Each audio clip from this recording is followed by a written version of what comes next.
اور برادران مکرم، ہم اہل سنت اللہ کا شکر ہے، اصحاب کا ذکر ہو، آل پاک کا ذکر ہو، ازواج مطہرات کا ذکر ہو، سب کے ذکر سے اپنے ایمان کو تازہ کرتے ہیں۔ ابھی 17 رمضان آ رہا ہے، ویسے 21 رمضان کو حضرت علی کا یوم شہادت بھی آ رہا ہے، وہ ہم انشاءاللہ اگلے اتوار کوشش کریں کہ اپنی گفتگو کا اکثر حصہ جو ہے وہ شان علی پہ گفتگو کریں گے انشاءاللہ، اور شان قرآن پہ گفتگو کریں گے انشاءاللہ۔ کچھ 10 منٹ آخر پہ حضرت عائشہ صدیقہ کی بات سنیں گے، گفتگو کو مکمل کر لیتے ہیں۔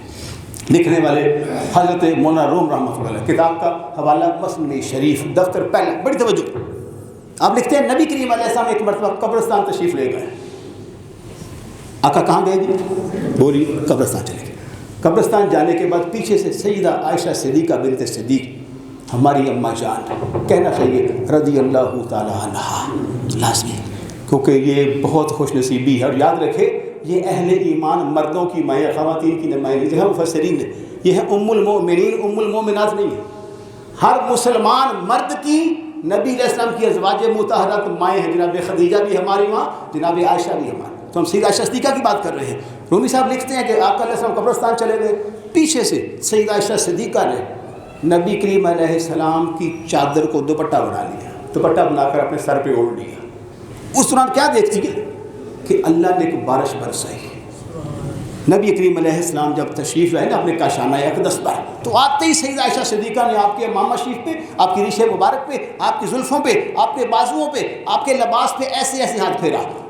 مقصد کیا تھا کہ جو بارش میں نے برستی دیکھی ہے، آقا پر بھی برسی ہے کہ نہیں؟ جب دیکھا، توجہ ہے، تو آقا علیہ السلام کو ایسے ہاتھ لگا کر دیکھ رہی ہے، تو نبی علیہ السلام فرماتے ہیں عائشہ کیا ڈھونڈ رہی ہے؟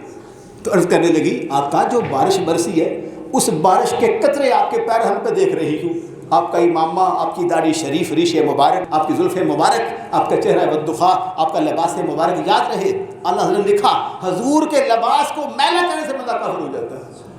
یہ میرے آقا کے لباس کی تعظیم ہے، تو جن کی لباس کی تعظیم کا عالم یہ ہے، ان کی ذات کا عالم کیا ہوگا؟ تو سیدہ عائشہ صدیقہ کے اس انداز پہ کیوں نہ ہم ان کے روحانی بیٹے قربان ہو جائیں کہ جو آقا علیہ السلام کے اتنے قریب ہیں ان کی زوجہ ہونے کی وجہ سے۔ تو جب ان کے ہاتھوں کے ساتھ تلاش کیے پانی کے قطرے بارش کے، تو جسم سارا خشک تھا، جسم مبارک۔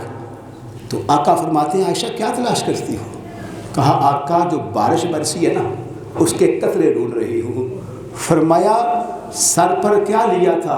کہا آپ کی چادر کا دوپٹہ بنایا تھا۔ فرمایا عائشہ پھر اس بات کو یاد رکھو وہ آسمان کی بارش نہیں تھی، اگر آسمان کی بارش ہوتی سب پر پڑتی، وہ تو میری چادر کے صدقے میں اللہ نے نور کی برسات فرمائی تھی، اللہ نے رحمت کی بارش نازل فرمائی تھی۔ رومی کہتے ہیں وہ آسمان کی بارش نہیں تھی، رحمت رحمان کی بارش تھی۔ وہ مجھے یہ سمجھ آئی ہے کہ جس نبی پاک علیہ السلام کی چادر کا یہ کمال ہے کہ وہ قبرستان جا چکے ہوں، سیدہ عائشہ صدیقہ گھر پر ہوں، سر پر چادر لے لیں تو اللہ نور کی تجلیات فرما دیتا ہے۔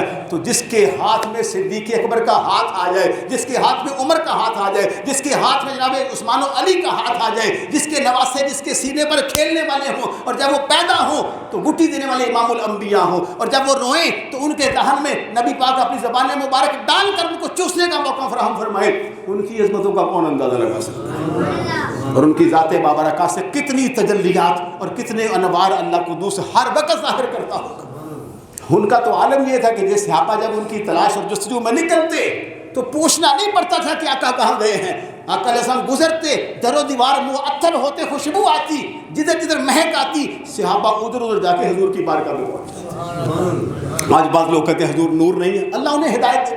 ہم یہاں پہ گفتگو اس لیے کر رہے ہیں کہ ہم یکجان ہو جائیں، متحد ہو جائیں، متفق ہو جائیں۔ جو لوگ اس مسلک سے ہٹ چکے ہیں اللہ انہیں ہدایت دے، وہ بھی یہاں آئے ہیں۔ تو بات یہی سمجھ میں آئی ہے کہ اللہ قدوس کی محبت، اللہ کے انبیاء کی محبت، اللہ کے رسولوں کی محبت، اصحاب کبار کی محبت، اہل بیت طہار کی محبت، ازواج مطہرات سے عقیدت و محبت، اور حتیٰ کہ اولیاء سے محبت۔ بلکہ یہاں ایک نقطہ عرض کر دوں، کچھ ایسے بھی لوگ ہیں جو ماتم تو کر لیتے ہیں پر سیدہ عائشہ صدیقہ کے سامنے گستاخیاں کرتے ہیں۔ کیا فائدہ ایسا یا حسین کہنے کا؟ کوئی فائدہ نہیں۔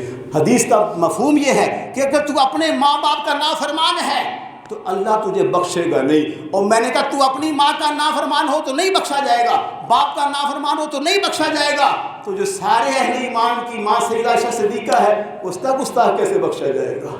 جو نبی کے نکاح میں ہو، تو اس لیے برادران مکرم، اقبال کہتا ہے خاموش ہے دل بری محفل میں چلانا نہیں اچھا، ادب پہلا کرینہ ہے محبت کے کرینہ میں۔ آج سے یہ کر لیں بادب بن جائیں، بس کوئی کیا کرتا ہے کوشش کریں وہ سیدھا، ورنہ اپنے آپ کو سیدھا کریں۔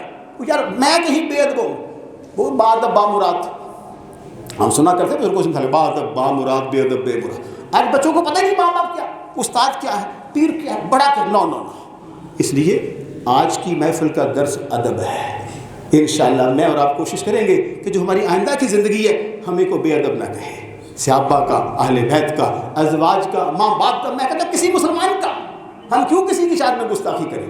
کنیا یہ ہے، مجدد رحمۃ اللہ علیہ مجدد الفسانی فرمانے لگے اگر تو اللہ کا قرب چاہتا ہے، اگر اللہ کی معرفت چاہتا ہے، اس کے جلووں کو دل کی آنکھ سے دیکھنا چاہتا ہے، تو پھر ایک کام کر، پوری اللہ کی مخلوق کو اپنے سے اعلیٰ جاننا شروع کر۔ سب سے پہلا یہ پہلا سبق ہے کتاب خدا کا ہے، مخلوق ساری کنبہ خدا کا، یہ بھی خدا کا کنبہ، یہ بھی خدا کا کنبہ، میں کون ٹھیکیدار، کوئی بھی نہیں۔ جتنا زیادہ کوئی جھکتا ہے، اقبال نے کہا مٹا دے اپنی ہستی کو اگر کچھ مرتبہ چاہے گا تو مٹ کے ملے گا، ہم تکبر نہیں۔ وہ کسی بزرگ نے کہا تکبر عزازیل را خار کرد، شعر ہے کسی کا کہ تکبر نے ابلیس بنایا ہے، تکبر کو نکالیے، جھک جائیے، ہر بڑے چھوٹے کے آگے جھک جائیے۔ تقریر ختم ہو گئی ہے۔ حضرت بستامی رحمۃ اللہ، میں نے بزرگوں سے سنا کسی نے انجانے میں آپ کو تھپڑ مارا، آپ نے ریئیکشن کیا کیا؟ شریعت تو کہتے ہیں تھپڑ کا جواب تھپڑ نہیں، آپ نے پکڑ کے اس کا بازو دوبارہ شروع کر دیا۔ اس نے کہا جی آپ کیا کر رہے ہیں؟